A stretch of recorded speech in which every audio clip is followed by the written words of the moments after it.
చంద్రబాబు నేడు పోలవరం ప్రాజెక్టును సందర్శించారు.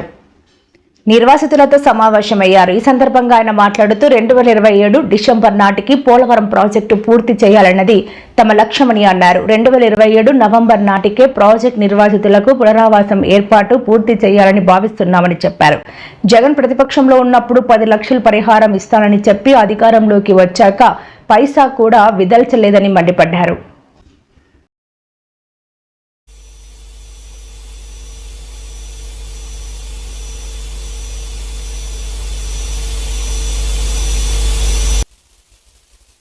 సమస్య పరిష్కారం కాదు. ఆ రోజు నాకు ఒక ఇంట్యూషన్, నేను ముఖ్యమంత్రి అయ్యాను, ఒక అనుభవం ఉంది. 7 మండలాలు ఆంధ్రప్రదేశ్ రాష్ట్రానికి ఇవ్వడం ఈ ప్రాజెక్టు పూర్తి చేయడానికి దోహదం చేసింది. కేంద్రం మీరు ఒకసారి చూస్తే చాలా కోఆపరేట్ చేశారు. ఆ రోజు చేశారు, ఈ రోజు చేశారు. అక్కడి నుంచి ఈ ప్రాజెక్ట్ ని పూర్తి చేయడానికి నీతి ఆయోగ్ వెళ్తే నీతి ఆయోగ్ రికమెండ్ చేశారు. ఇది ఆంధ్రప్రదేశ్ కి డెడికేటెడ్ ప్రాజెక్ట్, బైఫర్కేషన్ లో వచ్చింది. ఈ ప్రాజెక్ట్ ని పూర్తి చేయాలంటే వాళ్లే శ్రద్ధ తీసుకుంటారు. నేషనల్ ప్రాజెక్టులు పూర్తి చేసిన చరిత్ర చూస్తే ఆశాజనకంగా లేవు. కాబట్టి ఈ ప్రాజెక్ట్ రాష్ట్రానికి ఇమ్మని చెప్పి ఎగ్జిక్యూషన్ అంతా కూడా స్టేట్ గవర్నమెంట్ చేయమని ఇచ్చారు. దాంతో మీరు చూస్తే 73% పూర్తి చేశాం. అదే మరి ఒక్కసారి మీరు చూసిన 32,215 క్యూబిక్ మీటర్ల కాంక్రీట్ పనులు ఒక్కరోజు చేసి గిన్నెస్ రికార్డ్ ఎక్కింది. 414 రోజుల్లో 1397 మీటర్లు డయాఫామ్ వాల్ నిర్మాణం చేశాం. అప్పట్లోనే 480 కోట్లతో పూర్తి చేశాం. అదే మరి 2 కిలోమీటర్లు మొత్తం లోతు కూడా చూస్తే కొన్ని ప్లేసెస్ 100 మీటర్స్ కి వెళ్ళింది. 28 సార్లు వచ్చారు. 82 సార్లు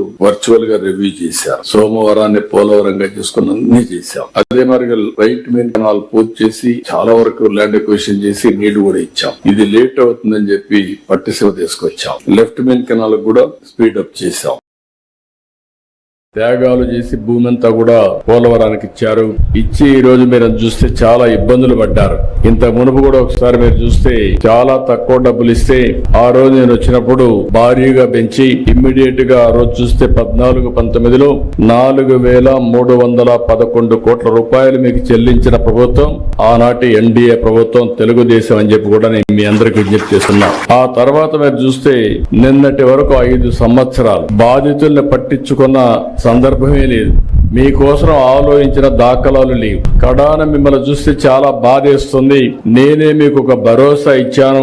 దానికి కూడా కారణం మీరు చూస్తే 7 మండలాలు తెలంగాణలో ఉండే మండలాలు విభజన జరిగిన తర్వాత మొట్టమొదటిసారిగా ప్రధానమంత్రి గారితో మాట్లాడి ఈ పోలవరం ప్రాజెక్టు పూర్తి కావాలంటే 7 మండలాలు ఆంధ్రప్రదేశ్ కి ఇస్తే తప్ప సాధ్యం కాదని ఒప్పించి ఆ రోజు ఈ మండలాలు తీసుకొచ్చాం. అది నాకు ఒక నైతిక బాధ్యత అని చెప్పి కూడా నేను మీకు తెలియజేస్తున్నా. అందుకే